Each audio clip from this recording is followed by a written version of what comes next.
Kamakailan lang ay nakapanayam si Jericho Rosales at natanong kung kumusta ang pagbabalik showbiz niya.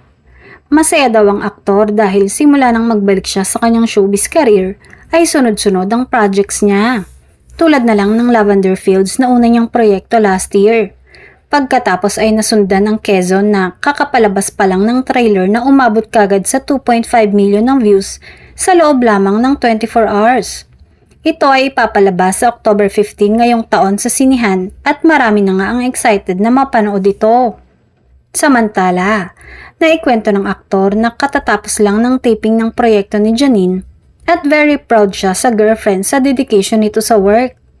Nabanggit din ng aktor na meron silang wino-workout na project kasama ang kanyang girlfriend at ito ay project nilang dalawa at ilalabas later this year.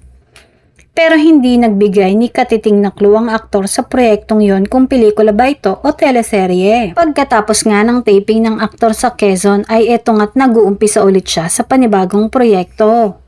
Natanong din siya kung kumusta ang kanyang love life at sinabi niyang, "We're very happy," na ang tinutukoy ay ang kanyang girlfriend na si Janine Gutierrez.